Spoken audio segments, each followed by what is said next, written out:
Sa isang liblib na baryo na napapaligiran ng matatayog na bundok at makakapal na kagubatan, naninirahan si Mang Isko, isang simpleng magbubukid na kilala sa kanyang kasipagan at kabutihang loob. Sa kabila ng hirap ng buhay, hindi siya kailanman nagreklamo. Ang bawat patak ng pawis na tumutulo sa kanyang noo ay tanda ng kanyang walang sawang pagsusumikap para sa kanyang pamilya. May maliit siyang kubo na yari sa kawayan at nipa na matatagpuan sa gilid ng isang malawak na bukirin. Kasama niya roon ang kanyang asawang si Aling Rosa at ang kanilang nag-iisang anak na si Lito. Mahirap man ang kanilang kalagayan, puno naman ng pagmamahalan ang kanilang tahanan. Araw-araw, bago pa sumikat ang araw, bumabangon na si Mang Isko upang maghanda sa pagpunta sa bukid. Bit-bit ang kanyang lumang palakol, siya'y dumaraan sa masukal na bahagi ng kagubatan upang magputol ng kahoy na kanilang ginagamit sa pagluluto at kung minsan ay ibinebenta sa bayan. Ngunit ang kagubatang iyon ay hindi basta pangkaraniwan. Ayon sa matatanda sa baryo, ang gubat na iyon ay pinaninirahan ng mga nilalang na hindi nakikita ng karaniwang tao, mga duwende, engkanto, at iba pang mahiwagang nilalang. Marami na raw ang nakaranas ng kababalaghan doon. Mga aninong gumagalaw kahit walang tao, mga bulong na maririnig sa hangin, at mga ilaw na lumilitaw sa dilim. Kaya naman madalas ay pinapayuhan si Mang Isko na umiwas doon. Ngunit para sa kanya, ang gubat ay hindi dapat katakutan, kundi igalang. Kung wala kang ginagawang masama, wala kang dapat ikatakot. Madalas niyang sabihin kay Lito. Isang umaga, habang ang hamog ay nakasabit pa sa mga dahon at ang sikat ng araw ay unti-unting sumisilip sa pagitan ng mga puno, muling pumasok si Mang Isko sa kagubatan. Tahimik ang paligid, hindi pangkaraniwang katahimikan, kundi yaong tila may nagmamasid. Habang siya'y naglalakad, napansin niyang kakaiba ang kanyang dinaraanan. Ang mga puno ay tila mas matatanda, mas makakapal, at ang hangin ay may dalang malamig na simoy na tila bumabalot sa kanyang balat. Hindi ako rito dumaraan dati, bulong niya sa sarili. Ngunit dahil kailangan niya ng kahoy, nagpatuloy pa rin siya. Sa kanyang paghahanap, nakarating siya sa isang maliit na clearing, isang lugar na tila hindi pa naaabot ng tao. Sa gitna nito ay may isang napakalaking puno, mas matanda pa sa lahat ng nakita niya sa buong buhay niya. Ang puno ay may kakaibang anyo. Ang ugat nito ay tila gumagalaw at ang balat ng puno ay may bahagyang kislap na parang ginto sa ilalim ng sikat ng araw. Napanganga si Mang Isko. Anong klaseng puno ito? Lumapit siya, dahan-dahan, tila may paggalang sa kakaibang nilalang na nasa kanyang harapan. Inangat niya ang kanyang palakol, ngunit bago pa niya ito maibaba, "Tumigil ka!" Napaatras si Mang Isko. Ang tinig ay maliit, ngunit malinaw, tila nagmumula sa lupa mismo. "Sinong nandyan?" tanong niya, habang pinipilit manatiling matatag ang kanyang boses. Mula sa likod ng ugat ng puno, may isang maliit na nilalang na unti-unting lumitaw. Ito ay hindi hihigit sa isang talampakan ang taas. Kulubot ang balat, ngunit ang mga mata ay maliwanag na tila may sariling liwanag.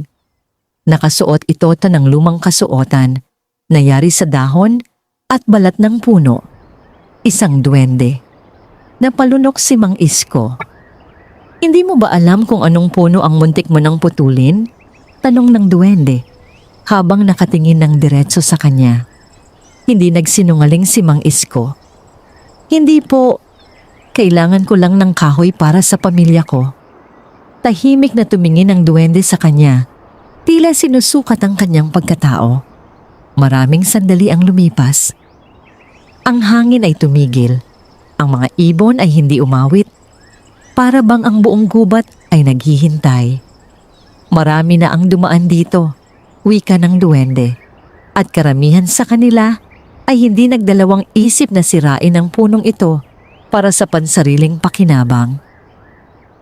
Ibinalik ni Mang Isko ang kanyang palakol sa kanyang balikat. Kung mahalaga po ito, hindi ko na po gagalawin. Napangiti ng bahagya ang duwende. Sa unang pagkakataon, ang matalim nitong mga mata ay naging banayad. Iyan ang kaibahan mo sa iba. Lumapit ang duwende at umikot sa paligid ni Mang Isko. Tila ini-inspeksyon siya. Hindi ka sakim, hindi ka padalos-dalos, at higit sa lahat, marunong kang rumespeto. Hindi nakapagsalita si Mang Isko. Hindi niya alam kung dapat ba siyang matuwa o matakot. Pagkatapos ng ilang sandali, tumigil ang duwende sa kanyang harapan. At dahil doon, sabi nito, nais kitang subukin. Biglang lumamig ang hangin. Ang lupa ay bahagyang umuga. At sa isang kisap mata, nagbago ang anyo ng paligid. Ang simpleng clearing ay naging tila isang sagradong lugar. May liwanag na nagmumula sa lupa at ang hangin ay may dalang kakaibang enerhiya. Naramdaman ni Mang Isko na parang may bumabalot sa kanya. Isang presensya na hindi niya maipaliwanag. Kung papasa ka sa aking pagsubok, wika ng duwende, makakatanggap ka ng isang bagay na hindi kailanman mapapantayan ng kahit anong kayamanan. Ngunit kung hindi tinapos ng duwende ang kanyang sinabi, hindi na kailangan. Alam ni Mang Isko na ang kapalit ay maaaring hindi niya kayanin.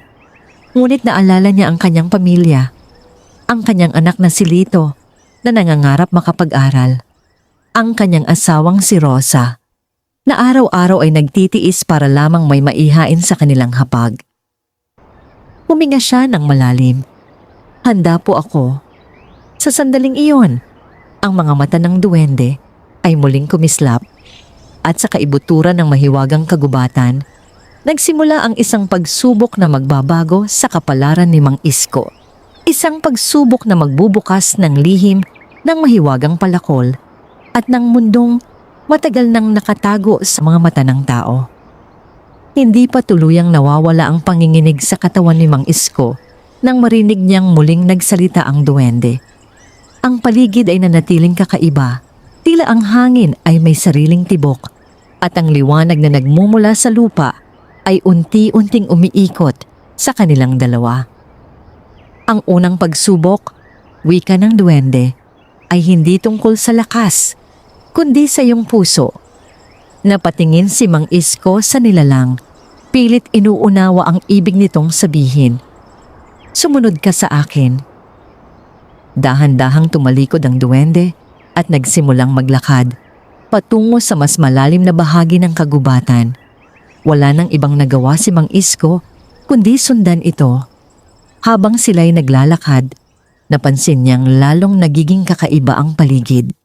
Ang mga puno ay tila mas lumalapit sa isa't isa. Ang mga dahon ay hindi gumagalaw kahit may hangin at ang lupa ay tila humihinga sa bawat hakbang niya. Dito, sabi ng duwende, sabay hinto.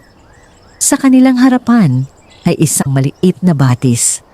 Malinaw ang tubig nito, ngunit may kakaibang kislap na hindi pangkaraniwan.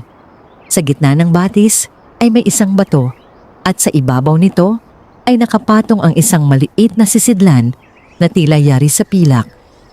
Lumapit ka, utos ng duwende. Ginawa ni Mang Isko ang sinabi. Ngunit habang papalapit siya sa batis, may naramdaman siyang bigat sa kanyang dibdib. Parang may hindi nakikitang puwersa na pumipigil sa kanya. Bakit? Parang ayaw akong papasukin ng lugar na ito. Bulong niya. Hindi ka pinipigilan, sagot ng duwende. Sinusubok ka. Huminga ng malalim si Mang Isko at nagpatuloy.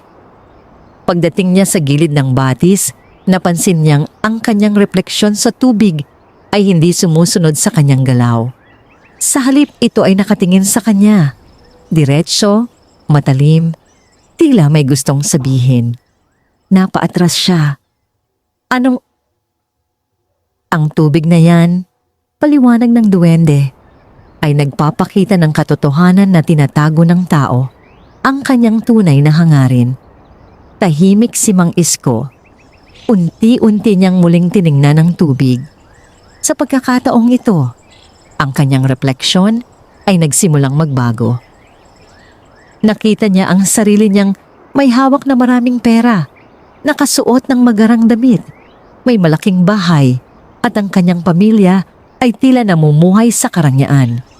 Ngunit sa likod ng imaheng iyon, may kakaibang lungkot sa kanyang mga mata. Hindi ito ako, bulong niya. Sigurado ka? Tanong ng duwende. Biglang nagbago muli ang refleksyon. Ngayon, nakita niya ang sarili niyang pagod na pagod. Pawisan, marumi, ngunit nakangiti habang kasama ang kanyang pamilya sa harap ng kanilang simpleng kubo. Walang kayamanan, walang karangyaan, ngunit may saya. Napayuko si Mang Isko. Alam ko na ang sagot ko, sabi niya. Kung ganoon, wika ng duwende, kunin mo ang sisidlan. Napatingin si Mang Isko sa maliit na pilak na lalagyan sa gitna ng batis. Pero, paano ko po kukunin? Malalim po yata. Hindi mahalaga ang lalim ng tubig, putol ng duwende. Ang mahalaga ay kung ano ang kaya mong isakripisyo para makuha ito. Nag-isip si Mang Isko, maari siyang lumusong. Ngunit habang tinitingnan niya ang tubig, napansin niyang hindi ito normal. Ang ilalim nito ay tila walang hanggan. Parang kapag siya'y pumasok, maaring hindi na siya makabalik. Naramdaman niyang bumilis ang tibok ng kanyang puso. Kung kukunin ko ito, baka hindi na ako makauwi. Ngunit muli niyang naalala ang kanyang pamilya. Dahan-dahan niyang hinubad ang kanyang tsinelas. Kung ito ang kailangan kong gawin, gagawin ko. Ipinatong niya ang kanyang palakol sa gilid ng batis at nagsimulang lumusong. Sa unang hakbang, malamig ang tubig. Sobrang lamig na tila dumadaloy hanggang sa kanyang mga buto. Sa ikalawang hakbang, naramdaman niyang parang may humihila sa kanyang paa pababa. Sa ikatlong hakbang, Isko. Napalingon siya. Ang boses ay pamilyar. Sa gilid ng kagubatan, nakita niya si Aling Rosa. Umiiyak, hawak si Lito. Bumalik ka. Kailangan ka namin. Nayanig ang kanyang puso. Rosa? Ngunit may kakaiba. Hindi gumagalaw ang hangin sa paligid nila. At ang kanilang mga anino ay wala. Unti-unting napagtanto ni Mang Isko ang katotohanan. Hindi kayo totoo. Biglang nagbago ang ekspresyon ng dalawang anyo. Ang malungkot na mukha ni Rosa ay naging malamig. Ang batang si Lito ay tumingin sa kanya ng walang emosyon. At sa isang kisap mata, naglaho sila. Huminga ng malalim si Mang Isko. Hindi ninyo ako malilinlang. Nagpatuloy siya. Habang papalalim ang tubig, lalo itong nagiging mabigat. Ngunit hindi siya tumigil. Sa wakas, naabot niya ang bato sa gitna. Inabot niya ang sisidlan. Ngunit sa sandaling hawakan niya ito, biglang naging marahas ang tubig. Parang may humihila sa kanya pababa. Hindi pa tapos ang pagsubok. Narinig niyang bulong ng hangin. Ngunit sa halip na magpumiglas, ipinikit ni Mang Isko ang kanyang mga mata. Kung ito ang kapalit, tatanggapin ko. Sa sandaling iyon, biglang tumigil ang lahat. Nawala ang bigat, nawala ang lamig. At nang imulat niya ang kanyang mga mata, nasa gilid na siya ng batis. Hawak ang sisidlan. Hingal na hingal si Mang Isko. Hindi niya alam kung paano siya nakabalik. Ngunit isang bagay ang sigurado. Nakapasa siya. Muling lumapit ang duwende. Sa pagkakataong ito, may paggalang na sa kanyang mga mata. Pinili mo ang katotohanan kaysa sa ilusyon. at ang sakripisyo kaysa sa takot. Tumango si Mang Isko. Ginawa ko lang po ang tama. Bahagyang ngumiti ang duwende. At dahil doon, nararapat ka nang tumanggap ng susunod na hakbang. Unti-unting lumiwanag ang paligid. At sa malayo, may isang aninong lumilitaw. Tila isang bagay na matagal nang naghihintay. Isang bagay na magdadala kay Mang Isko sa mas malalim pang hiwaga ng kagubatan. Ang liwanag sa paligid ay unti-unting nagbago.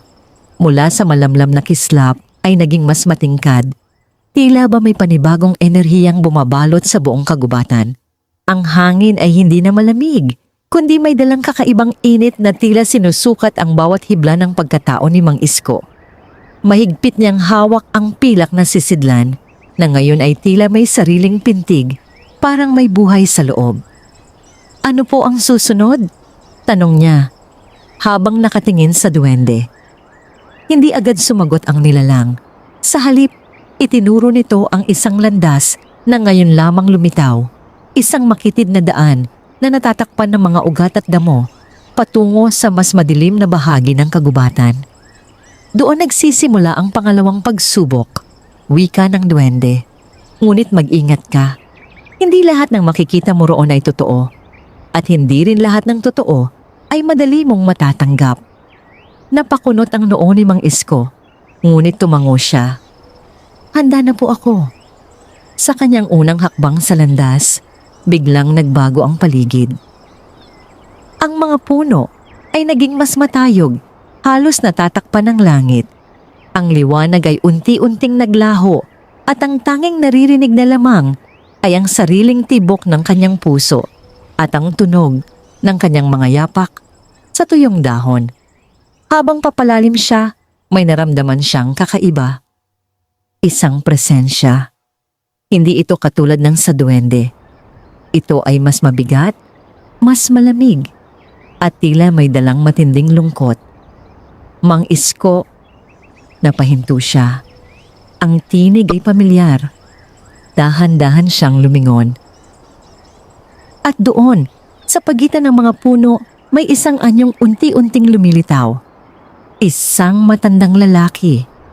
Payat, nakayuko at tila pagod na pagod. Tatay? Napasinghap si Mang Isko. Ang lalaking nasa harapan niya ay ang kanyang ama, si Mang Pedro, na matagal nang pumanaw noong siya'y bata pa. Hindi. Imposible. Ngunit ang anyo ay malinaw. Ang parehong mukha, ang parehong tinig. Anak, wika ng matanda habang lumalapit. Bakit mo ako iniwan noon? Napatigil si Mang Isko. Parang may tumusok sa kanyang puso. Hindi po. Hindi ko kayo iniwan. Iniwan mo ako, mariing sagot ng matanda. Noong mga huling araw ko, hindi ka man lang bumalik para makita ako. Nanlabo ang paningin ni Mang Isko.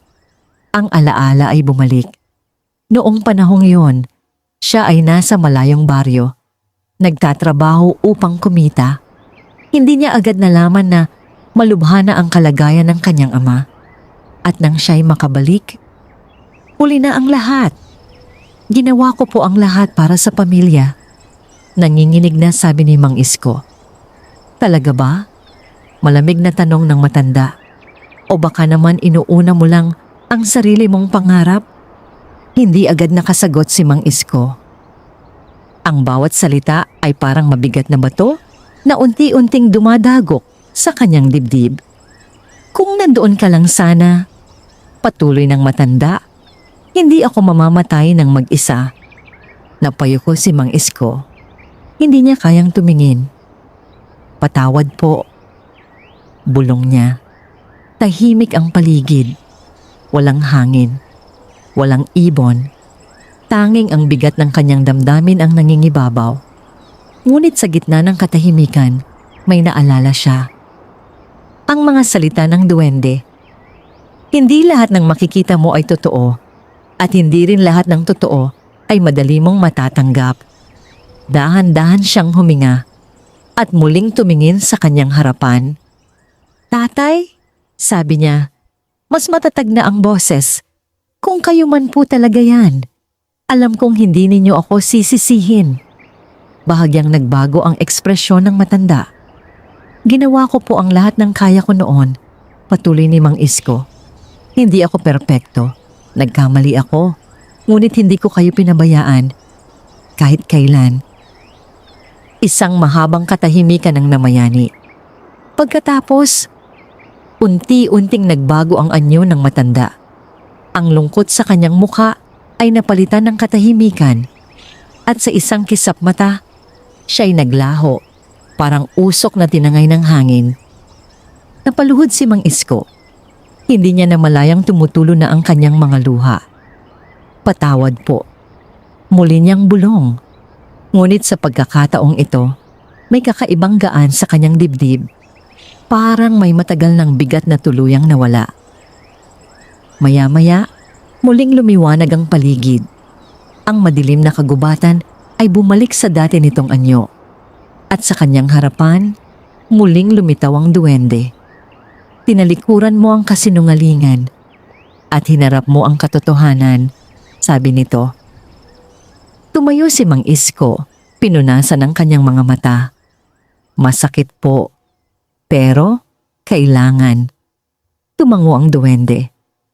"Iyan ang pangalawang pagsubok, ang harapin ang sarili mong nakaraan." Lumapit ito sa kanya at tumingin sa sisidlan na hawak niya.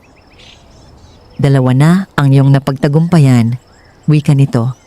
Ngunit ang susunod, bahagyang tumigil ang duwende. At sa unang pagkakataon, may bahid ng babala sa kanyang tinig.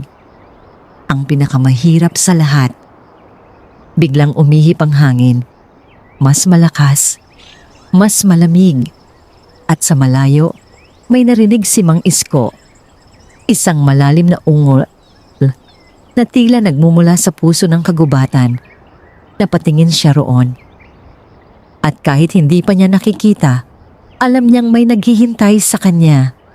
Isang pagsubok na hindi lamang susukat sa kanyang puso o alaala, kundi sa kanyang buong pagkatao. Ang ungol na narinig ni Mang Isko ay hindi pangkaraniwan. Hindi ito simpleng tunog ng hayop o hangin. Ito'y may lalim, may bigat, at tila may kasamang galit na matagal nang nakakulong sa kaibuturan ng kagubatan. Hindi siya agad gumalaw. Ngunit ang kanyang mga paa ay tila may sariling pasya. Unti-unti siyang napalakad patungo sa direksyong pinagmulan ng tunog. "Mang Isko," tawag ng duwende mula sa kanyang likuran. Napahinto siya. "Ang susunod mong haharapin," wika ng duwende, "ay hindi ilusyon, hindi alaala. Isa itong nilalang na matagal nang nagbabantay sa hangganan ng liwanag at dilim." "Bantay?" tanong ni Mang Isko. Tumango ang duwende. Marami na ang sumubok na makapasok sa mas malalim na bahagi ng kagubatan. Ngunit kakaunti lamang ang nakalampas sa kanya. Napatingin si Mang Isko sa kadiliman sa unahan. "Anong kailangan kong gawin?" Hindi agad sumagot ang duwende. Sa halip, tumingin ito ng diretso sa kanyang mga mata. "Hindi mo siya kailangang talunin." Nagulat si Mang Isko. "Kung ganoon po, unawain mo siya." Hindi na nagtanong pa si Mang Isko. Sa halip, huminga siya ng malalim at nagpatuloy. Habang siya'y papalapit, lalong lumalakas ang ungol. Ang lupa ay bahagyang nanginginig sa bawat hakbang niya. At ang mga puno sa paligid ay tila umiwas na parang ayaw makisangkot sa kung anumang mangyayari. Sa wakas, narating niya ang isang malawak na bahagi ng kagubatan. Doon niya ito nakita. Isang napakalaking nilalang. Kasing taas ng 2 puno, may katawan na tila yari sa pinaghalong kahoy at bato. Ang mga mata nito ay kumikislap ng pulang liwanag at ang bawat paghinga nito ay nagdudulot ng malamig na hangin na dumadaloy sa buong paligid. Napaatras si Mang Isko. "Diyos ko, Napatingin sa kanya ang nilalang at sa isang iglap, tumigil ang lahat. Ang hangin, ang tunog, ang oras. Bakit ka narito? Umalingaw-ngaw ang tinig nito, malalim, mabigat, at tila nagmumula sa ilalim ng lupa. Pinilit ni Mang Isko na manatiling matatag. Ako po ay dumaraan.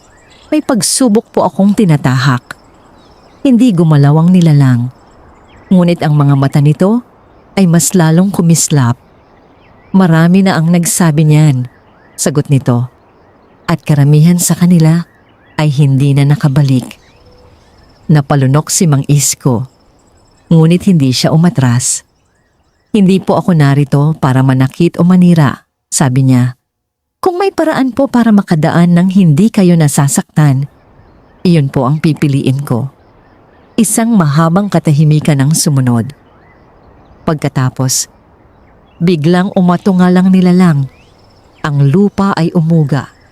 At sa isang kisap mata, sumugod ito kay Mang Isko. Napapikit siya. Ngunit hindi siya tumakbo. Sa halip, tumayo siya ng matatag. Hindi ako lalaban, bulong niya. Sa huling sandali, ilang pulgada na lamang ang pagitan ng malaking kamay ng nilalang at ng kanyang katawan. Huminto ito. Ang hangin ay biglang tumahimik. Dahan-dahang iminulat ni Mang Isko ang kanyang mga mata. Ang napakalaking mukha ng nilalang ay nasa kanyang harapan. Malapit, masyadong malapit. Ngunit sa pagkakataong ito, ang pulang liwanag sa mga mata nito ay tila humina. Hindi ka natatakot? Tanong nito. Natakot po ako, sagot ni Mang Isko. Pero mas pinili kong magtiwala. Magtiwala? Kanino? Sa kabutihan at sa paniniwalang hindi lahat ng malaki at nakakatakot ay masama. Tahimik ang nilalang. Unti-unti itong umatras at sa unang pagkakataon, napansin ni Mang Isko ang isang bagay. May sugat ang nilalang, malalim, at tila matagal nang hindi gumagaling. Ano pong nangyari sa inyo? Tanong niya. Hindi agad sumagot ang nilalang. Ngunit sa kalaunan, bumaba ang ulo nito. Ang mga tao, wika nito. Sinubukan nila akong patayin dahil akala nila ako'y halimaw. Napapikit si Mang Isko. Ngunit ako'y nagbabantay lamang. Dahan-dahang lumapit si Mang Isko. Sa kabila ng laki ng nilalang, nakita niya ang sakit nito, hindi lamang sa katawan, kundi sa puso. Pwede ko po ba kayong tulungan? Napatingin sa kanya ang nilalang. Bakit? Dahil wala po kayong ginawang masama. Tahimik muli. Pagkatapos ng ilang sandali, dahan-dahang ibinaba ng nilalang ang kanyang kamay, parang nagbibigay pahintulot. Lumapit si Mang Isko sa sugat nito. Ginamit niya ang tela mula sa kanyang damit, pinunit ito at maingat na tinakpan ng sugat. Habang ginagawa niya iyon, napansin niyang ang pilak na sisidlan sa kanyang kamay ay bahagyang umiilaw. Parang tumutugon. Dahan-dahan niya itong binuksan. Sa loob ay may kakaibang likido, maliwanag, parang liwanag na naging tubig. Hindi siya nagdalawang isip. Ibinuhos niya ito sa sugat ng nilalang. Sa sandaling iyon, biglang kumislap ang buong paligid. Ang sugat ay unti-unting nagsara. At ang pulang liwanag sa mga mata ng nilalang ay napalitan ng malambot na kulay. Napangiti si Mang Isko. Gumaling po kayo. Tahimik na tumingin sa kanya ang nilalang. At pagkatapos, dahan-dahan itong lumuhod. Isang napakalaking nilalang. Ang yumuko sa isang simpleng magbubukid. Matagal ko nang hinihintay ang tulad mo, wika nito. Sa likuran, muling lumitaw ang duwende. At iyan ang ikatlong pagsubok, sabi nito. Ang piliin ng awa kaysa sa dahas. Tumayo si Mang Isko. Pagod ngunit buo. Ano po ang susunod? Ang duwende ay ngumiti. Ngunit sa pagkakataong ito, may halong misteryo. Ngayon, wika nito, handa ka na para makita ang bagay na tunay kong inihanda para sa'yo. Biglang nagliwanag ang buong kagubatan. At sa gitna ng liwanag, may isang anyong unti-unting lumilitaw. Isang bagay na matagal nang nakatago. Isang bagay na magbabago sa kapalaran ni Mang Isko. Ang mahiwagang palakol. Ang liwanag na bumalot sa kagubatan ay unti-unting naging banayad. Ngunit ang kapangyarihang dala nito ay nanatiling nararamdaman. Tila bawat puno, bawat dahon at bawat hibla ng hangin ay nakikiisa sa isang mahalagang sandali. Sa gitna ng liwanag, unti-unting luminaw ang anyo ng isang bagay. Isang palakol. Ngunit hindi ito karaniwan. Ang talim nito ay kumikislap na parang gawa sa purong pilak. Ngunit may halong gintong sinag na tila nagmumula sa loob. Ang hawakan naman ay yari sa kahoy na hindi pa kailanman nakita ni Mang Isko. Madilim.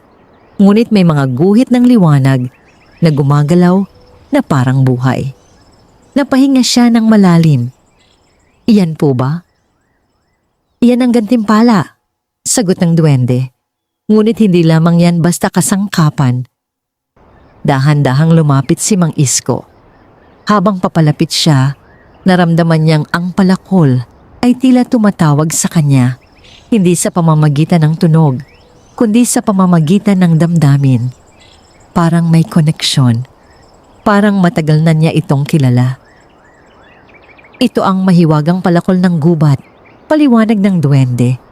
Ginawa hindi para sa kasakiman, kundi para sa balanse. Napatingin si Mang Isko sa duwende. Balanse po? Ang kagubatan ay may sariling buhay, wika nito. At ang palakol na yan ay hindi pumuputol lamang, ito'y pumipili. Hindi agad na intindihan ni Mang Isko. Ngunit dahan-dahan niyang inabot ang palakol. Sa sandaling mahawakan niya ito, biglang nagbago ang kanyang paningin. Parang may dumaloy na liwanag mula sa kanyang kamay papunta sa kanyang buong katawan. At sa isang iglap, nakita niya ang kagubatan sa ibang paraan. Ang bawat puno ay may sariling liwanag. Ang bawat halaman ay may sariling tibok. At ang lupa ay tila may sariling hininga. Napabitaw siya ng bahagya, nanginginig. Ano po ito? Iyan ang tunay na anyo ng kalikasan, sabi ng duwende. At ngayon, nakikita mo na. Muling hinawakan ni Mang Isko ang palakol. Mas maingat na, mas may paggalang. Anong kaya nitong gawin? Tanong niya. Subukan mo, sagot ng duwende. Tumingin si Mang Isko sa paligid. May isang tuyong puno sa kanyang tabi. Halatang matagal nang patay. Lumapit siya rito at itinaas ang palakol. Ngunit bago pa niya ito ibaba, may naramdaman siya. Hindi mula sa kanyang kamay, kundi mula sa puno. Isang mahina, halos hindi marinig na bulong. Pagod na ako. Napahinto siya. Napatingin siya sa duwende. Iyan ba ay ang huling tinig ng isang buhay na nagwakas? Sagot ng duwende. Huminga ng malalim si Mang Isko. At sa pagkakataong ito, dahan-dahan niyang ibinaba ang palakol. Sa isang malinis na hiwa, naputo lang ang puno. Ngunit sa halip na bumagsak ng marahas, ito ay tila dahan-dahang humimlay sa lupa. Parang isang nilalang na natapos ang kanyang paghihirap. At sa sandaling iyon, mula sa pinutol na bahagi, may maliliit na usbong na sumibol. Bagong buhay. Napanganga si Mang Isko. Hindi lang ito pumuputol. Bulong niya. Hindi, sagot ng duwende. Ito'y nagbibigay daan sa panibagong simula. Tahimik si Mang Isko. Sa kanyang puso, Naramdaman niya ang bigat ng responsibilidad.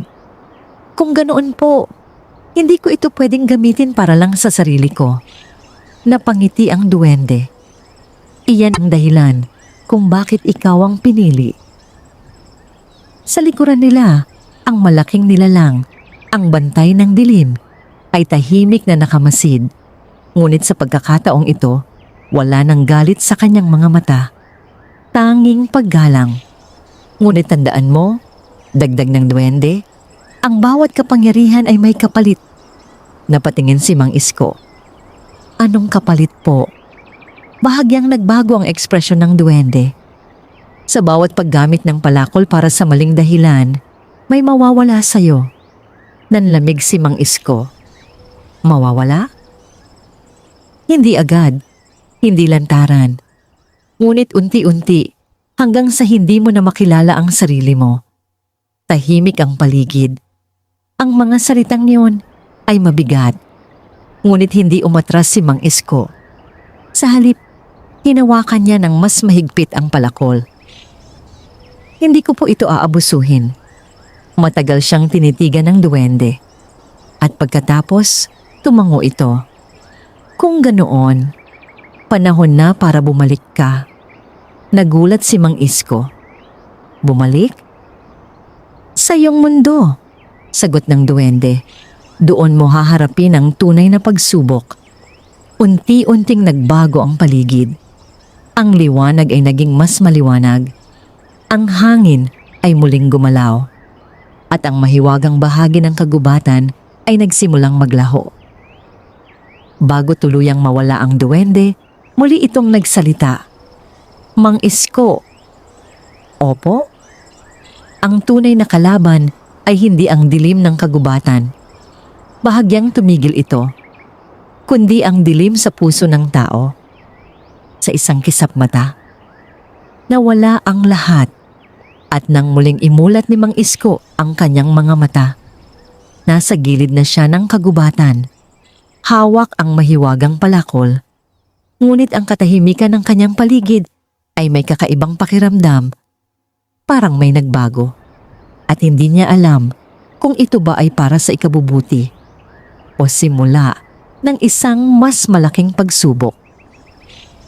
Pagmulat ni Mang Isko ng kanyang mga mata, sinalubong siya ng pamilyar na tanawin ng kanyang baryo, ang malawak na bukirin, ang mga ibong unti-unting nagliliparan sa umaga, at ang mahinang ihip ng hangin na tila nagdadala ng pangkaraniwang araw. Ngunit sa kanyang dibdib, alam niyang wala ng pangkaraniwan. Mahigpit niyang hawak ang mahiwagang palakol. Ito ay hindi na lamang kasangkapan. Ito ay isang pananagutan. Mang Isko, napalingon siya. Mula sa malayo ay papalapit si Lito. Hingal na hingal, tila matagal siyang hinanap. Tatay, kanina pa kita hinahanap. Sigaw ng bata. Lumuhod si Mang Isko at niyakap ang anak. Ayos ka lang ba? Tanong niya. Opo, pero si nanay po nag-aalala na. Hindi ka raw umuwi kagabi. Napahinto si Mang Isko. Gabi? Sa kanyang pakiramdam, ilang oras pa lamang ang lumipas. Ngunit tila ibang oras ang dumaan sa kagubatan. Halika na, umuwi na tayo, sabi niya. Habang sila'y naglalakad pabalik sa kanilang kubo, napansin ni Mang Isko ang kakaibang katahimikan sa paligid ng baryo. Ang mga tao ay tila may mga alalahanin sa kanilang mukha at ang dating masiglang lugar ay parang nababalot ng pangamba. Ano bang nangyari dito? Tanong niya sa anak. Napayuko si Lito. Tatay, wala na po tayong ani. Parang biglang bumigat ang hangin. Ano? Natuyo po ang palayan, pati yung mga tanim ng ibang tao.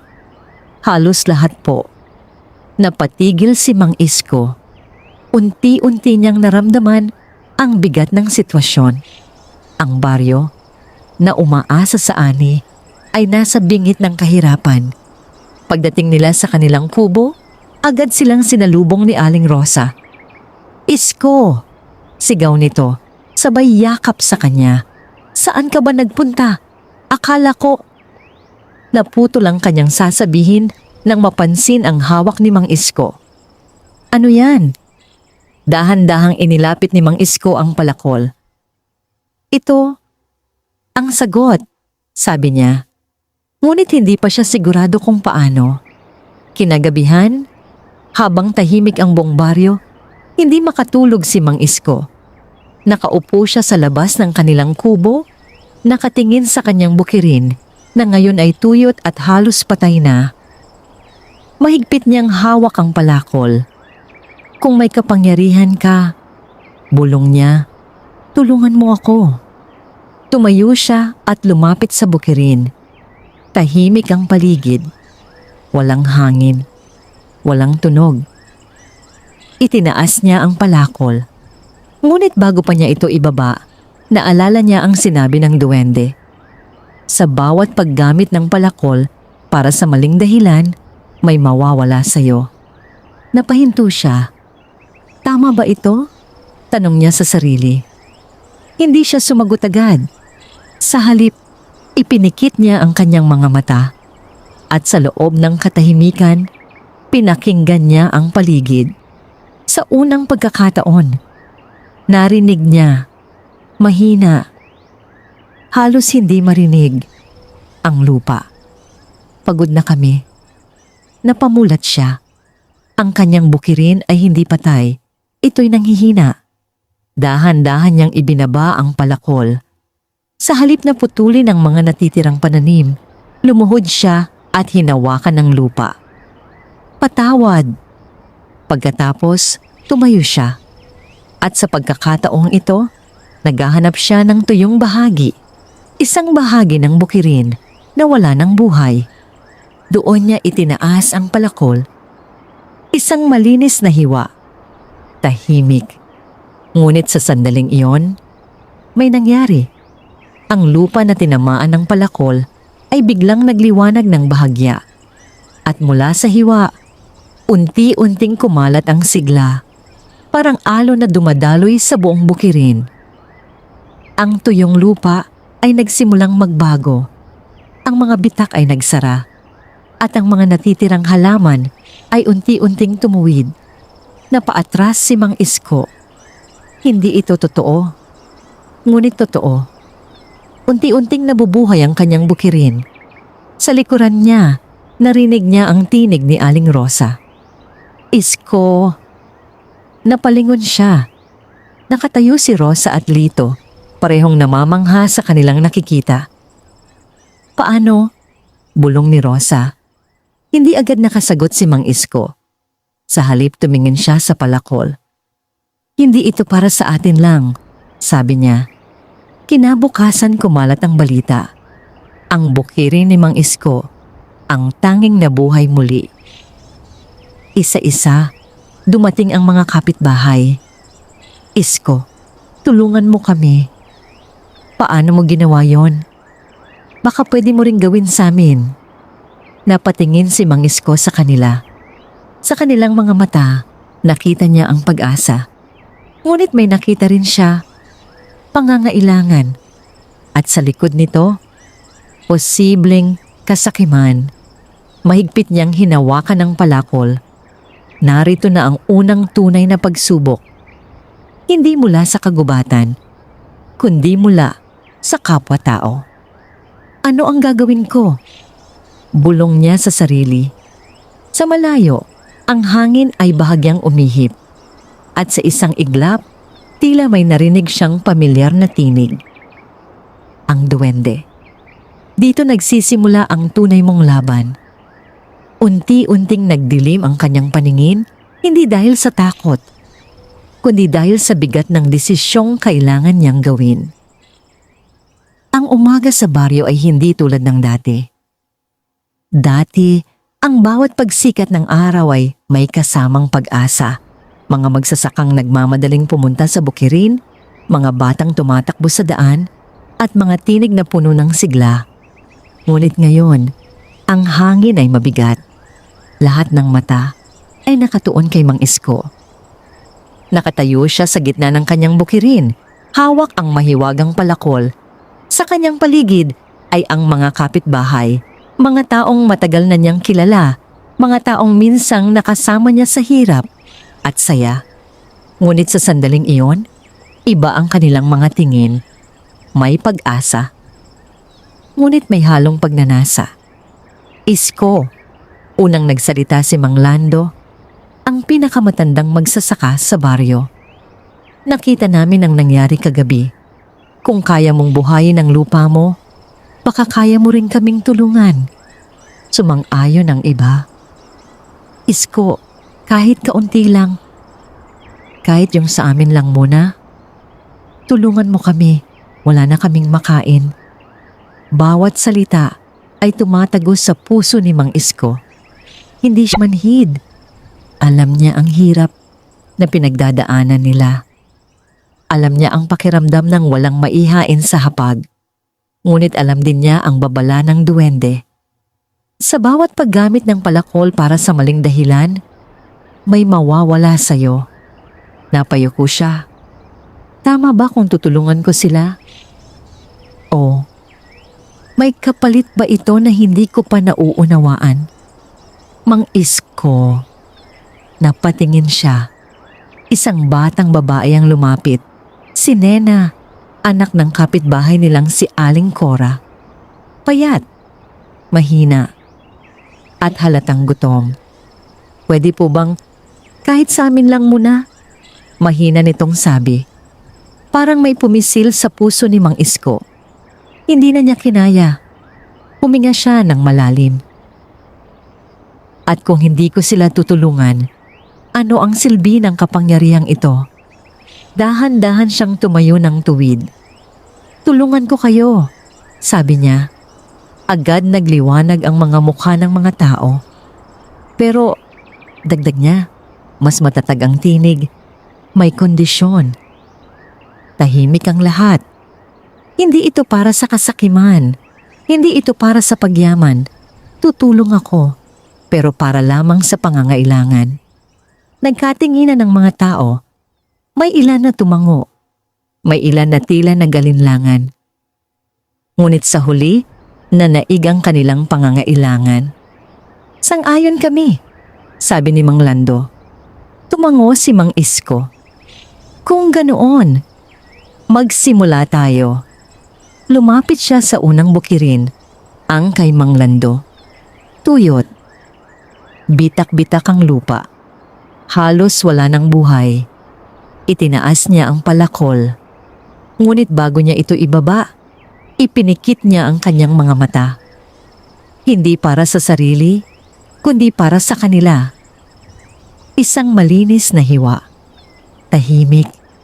Ngunit gaya ng dati, ang lupa ay nagliwanag. Unti-unting kumalat ang sigla. Ang tuyong lupa ay muling nabuhay. Ang mga halaman ay tumuwid. Ang mga mata ng mga tao ay napuno ng pagkamangha. Salamat, Isko. Milagro ito. Parang himala. Isa-isa, lumapit ang iba. At isa-isa, tinulungan ni Mang Isko. Sa bawat hiwa ng palakol, may buhay na bumabalik. Ngunit sa bawat paggamit, may nararamdaman siya. Mahina sa simula. Halos hindi pansin. Ngunit naroon. Isang kakaibang pagod. Isang bigat na hindi galing sa katawan, kundi sa loob. Pagsapit ng hapon, halos kalahati ng baryo ang natulungan niya. Ngunit si Mang Isko ay nakaupo na sa gilid ng bukirin, tingal, pawis na pawis. Isko, ayos ka lang ba? Tanong ni Aling Rosa, lumapit sa kanya. Oo, konting pahinga lang, sagot niya. Ngunit hindi iyon ang totoo. Sa loob-loob niya, may nararamdaman siyang kakaiba. Parang may unti-unting kumukuha ng lakas mula sa kanya. Hindi lamang lakas ng katawan, kundi ng pagkatao. Sa di kalayuan, may isang lalaking tahimik na nakamasid. Si Don Emilio, ang pinakamayamang tao sa baryo. Hindi siya lumapit. Hindi siya nagsalita.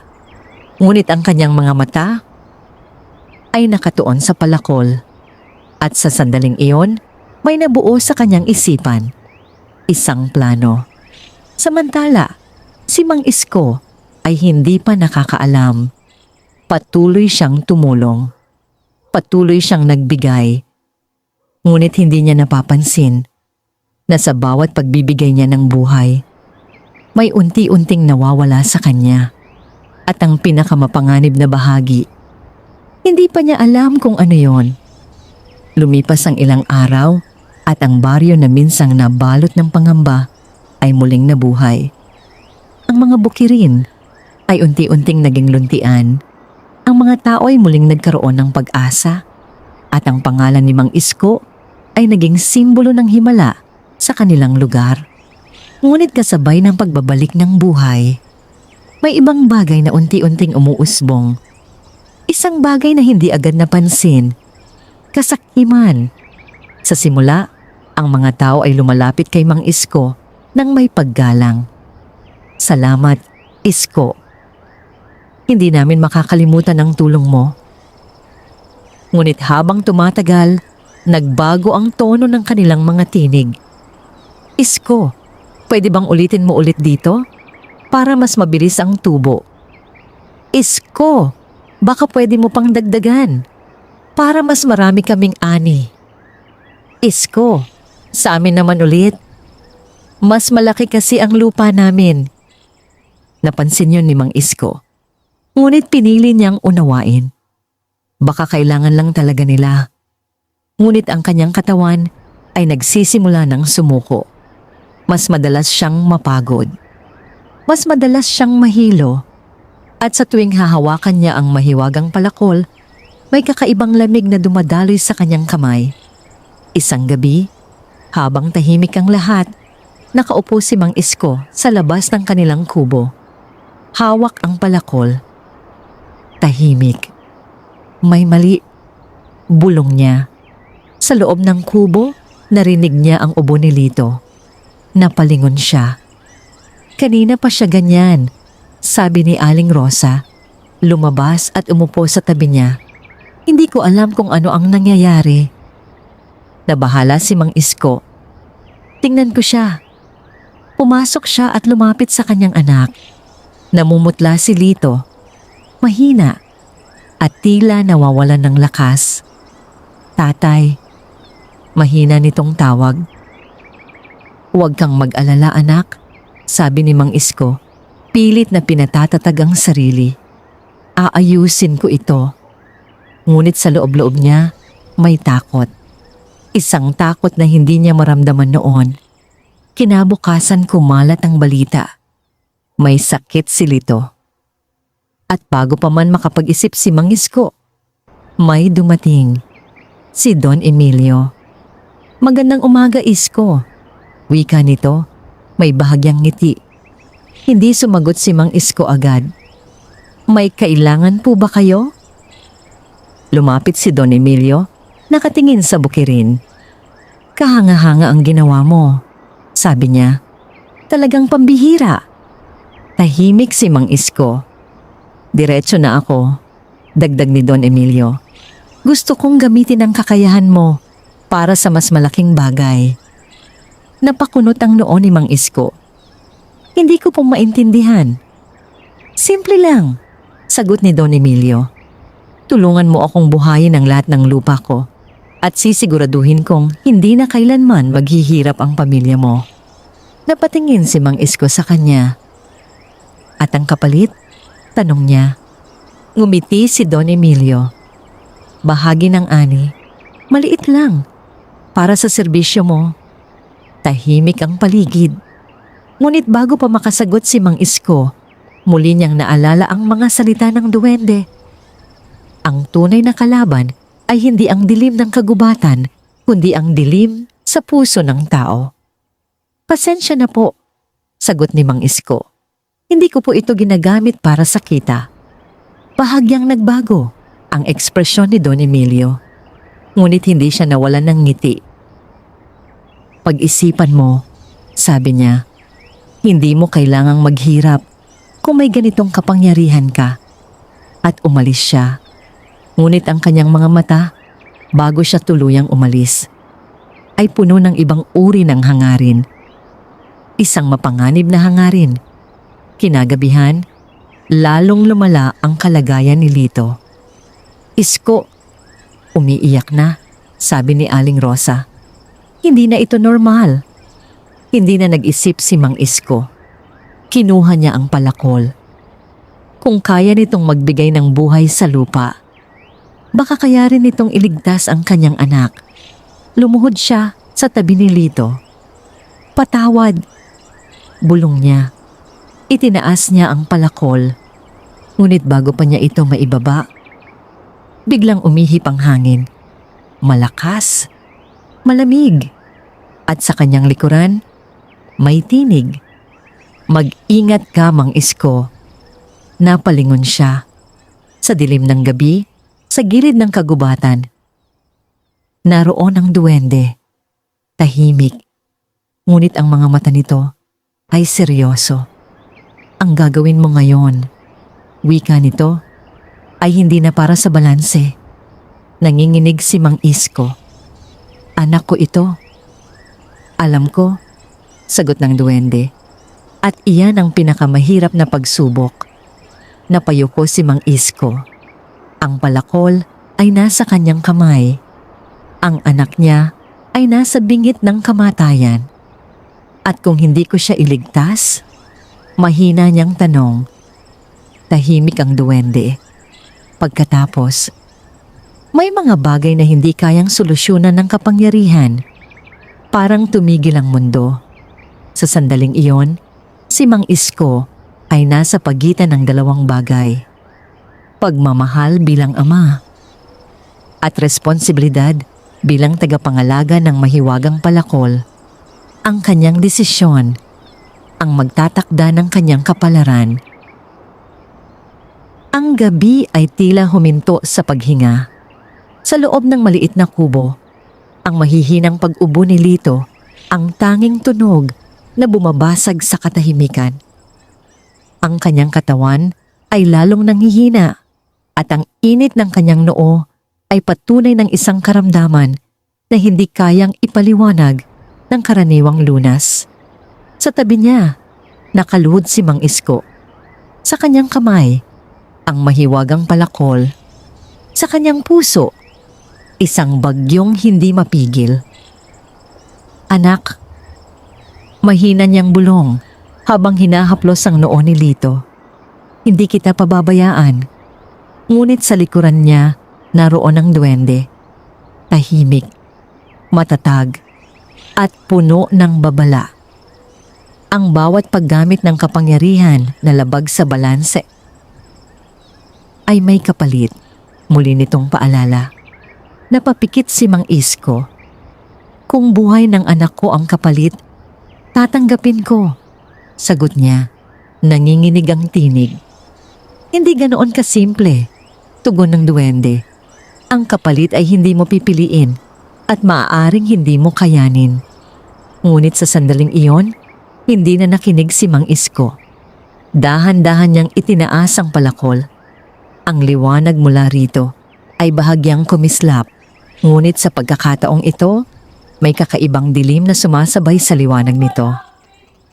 "Isko," mahinang ngunit puno ng takot na tawag ni Aling Rosa. Hindi siya lumingon. "Patawad," bulong niya. At sa isang iglap, ibinaba niya ang palakol, hindi sa katawan ni Lito, kundi sa lupa, sa mismong ilalim ng kanyang higaan. Sa sandaling tumama ang talim, biglang kumislap ang buong kubo. Ang lupa ay umuga at isang malakas na hangin ang umikot sa loob ng silid, tila may dalawang puwersang naglalat. Ang liwanag mula sa palakol ay dumaloy papunta sa katawan ni Lito. At sa unang pagkakataon, sa loob ng maraming oras, tumigil ang kanyang pag-ubo. Tahimik, masyadong tahimik. "Lito?" Nanginginig na tawag ni Mang Isko. Unti-unting iminulat ng bata ang kanyang mga mata. Tatay? Napaluha si Mang Isko. Anak, ayos ka na. Yumakap si Aling Rosa sa kanila. Umiiyak sa tuwa. Salamat. Salamat. Ngunit sa likuran nila, may nagbago. Tahimik na nakatayo ang duwende. Ngunit ang mga mata nito ay puno ng lungkot. At iyan, wika nito, ang simula ng kapalit. Hindi agad naintindihan ni Mang Isko. Ngunit maya-maya, may naramdaman siya. Isang matinding kirot sa kanyang dibdib. Napahawak siya. Isko? Nag-aalalang tanong ni Rosa. Huwag kang mag-alala. Pilit niyang sagot. Ngunit sa loob-loob niya may kakaiba. May nawawala. Hindi niya agad matukoy kung ano. Ngunit nararamdaman niya, unti-unti itong kumakawala.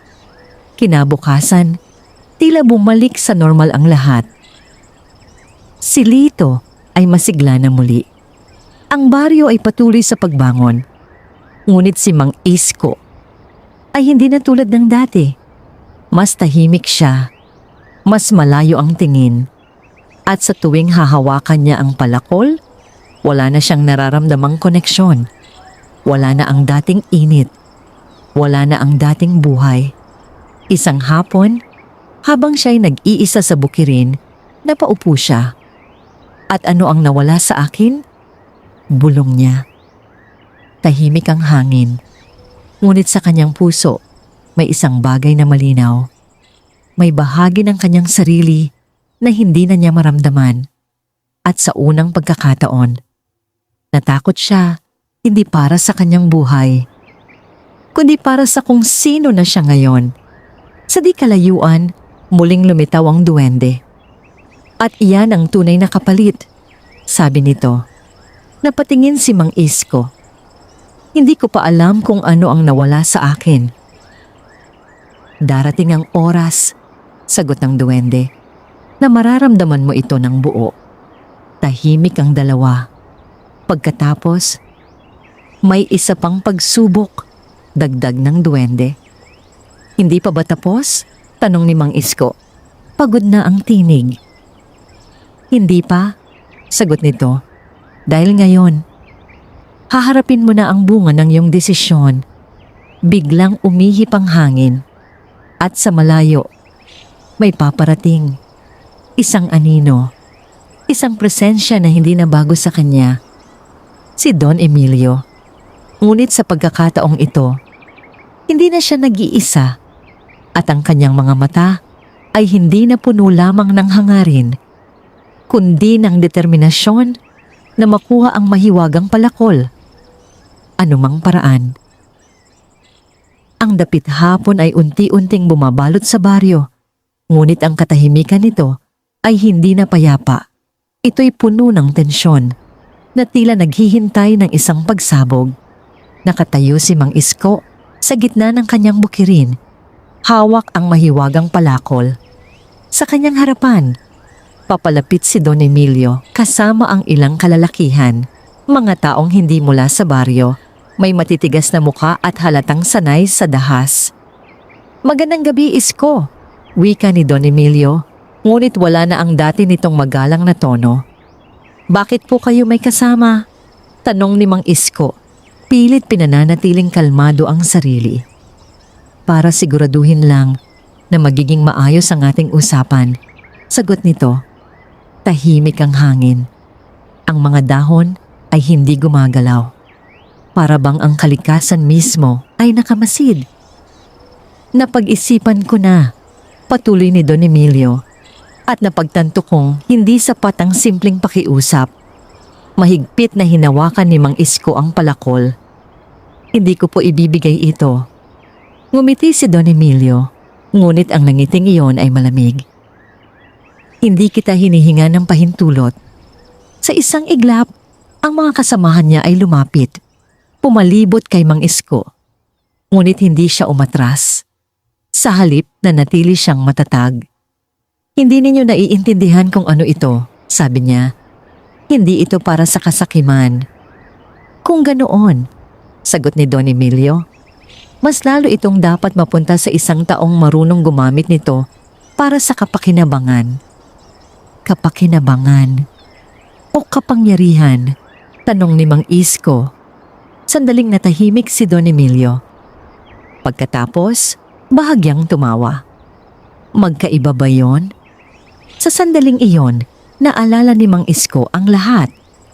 Ang kagubatan, ang duwende, ang bantay ng dilim, ang mga pagsubok, ang babala. At higit sa lahat, ang kanyang anak, ang kapalit. Hindi ko ito ibibigay, muling sabi niya, mas matatag na. Kung ganoon, malamig na sagot ni Don Emilio, kukuhanin namin. Sa isang senyas, sumugod ang mga tauhan nito. Ngunit bago pa sila makalapit, itinaas ni Mang Isko ang palakol.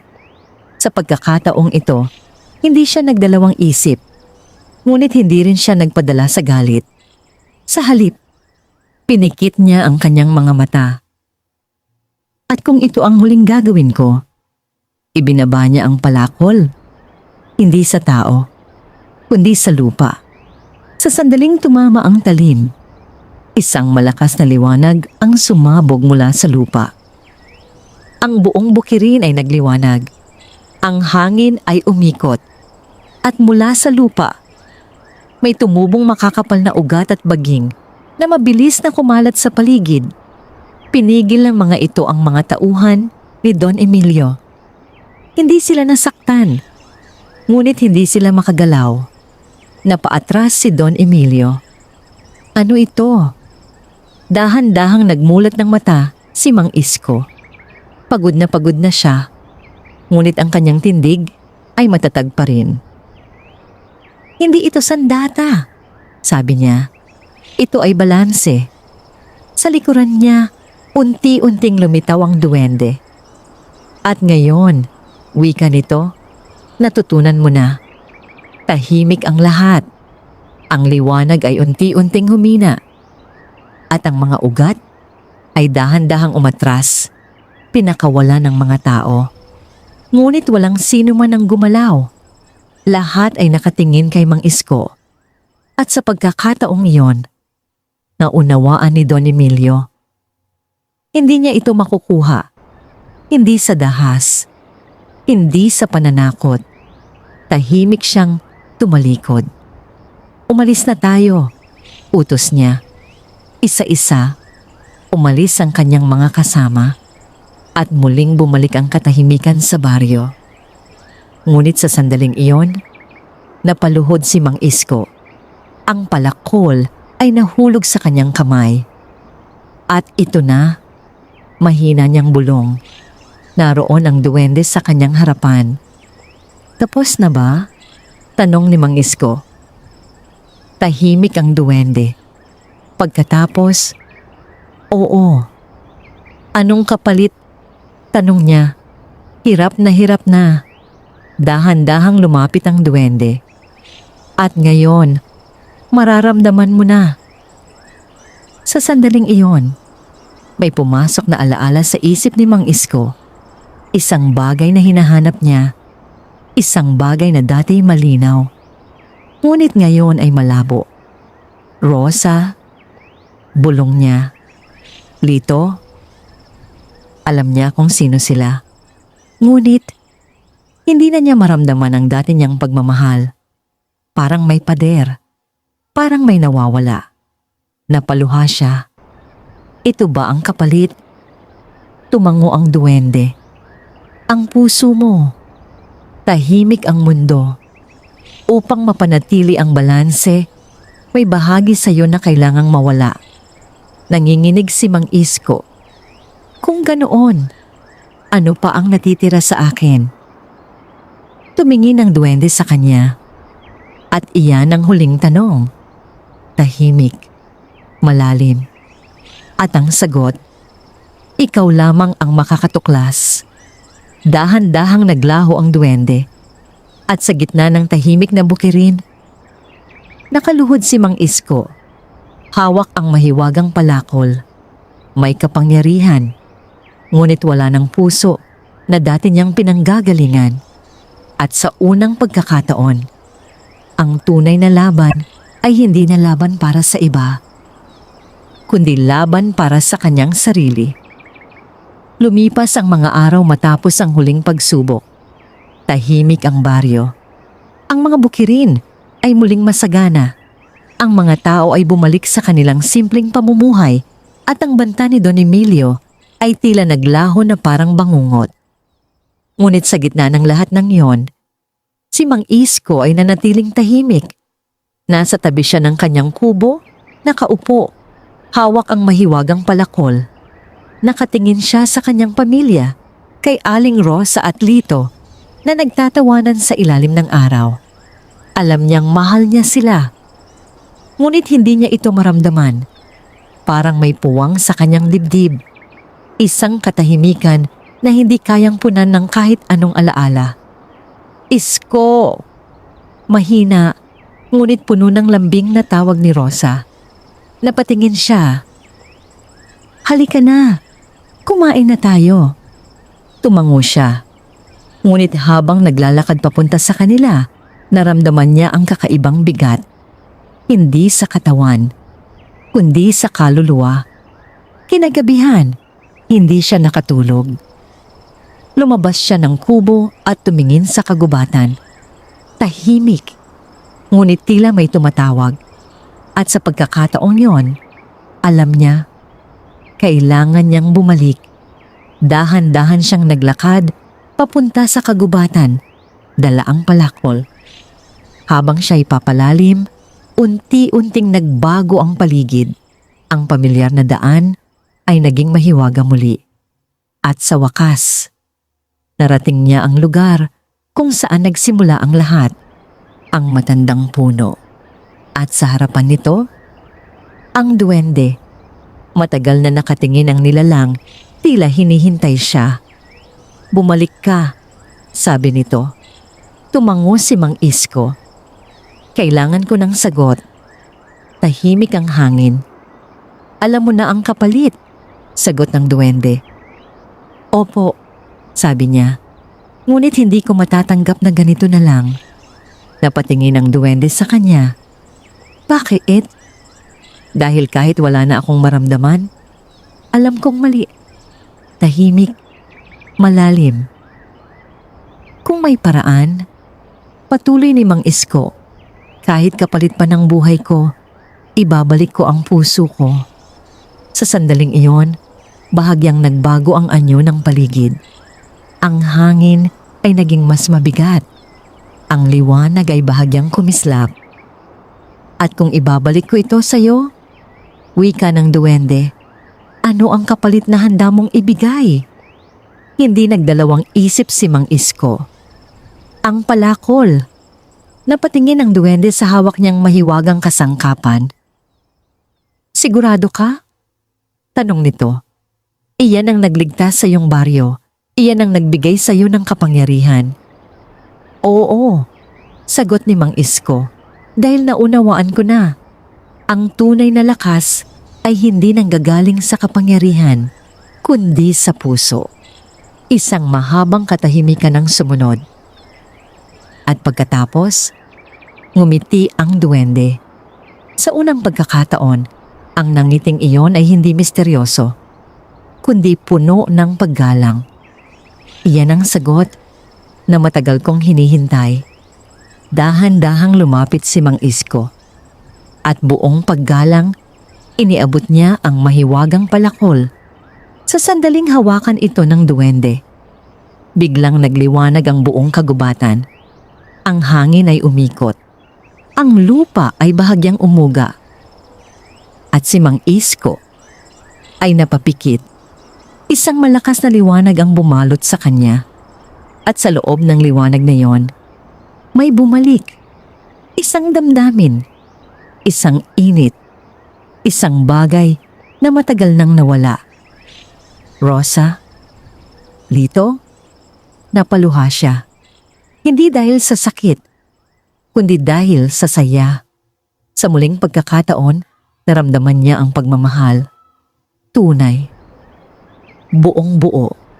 Nang muling humupa ang liwanag, nakita niya ang duwende, hawak ang palakol, na ngayon ay unti-unting naglalaho. Ang kapangyarihan ay hindi nawawala. Wika nito. Ito'y bumabalik lamang sa tamang lugar. Salamat, bulong ni Mang Isko. Tumango ang duwende. At tandaan mo, hindi mo kailangan ng mahiwagang palakol para gumawa ng kabutihan. Sa isang kisap mata, nawala ang lahat at nang muling imulat ni Mang Isko ang kanyang mga mata. Nasa gilid na siya ng kagubatan. Wala na ang palakol. Ngunit buo na siya.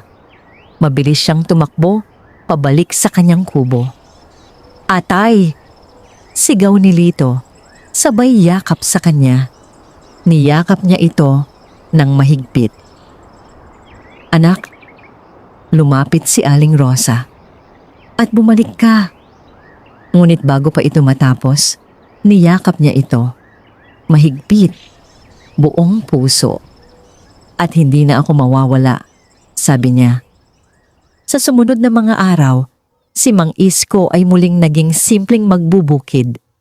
Wala nang mahika, wala nang himala.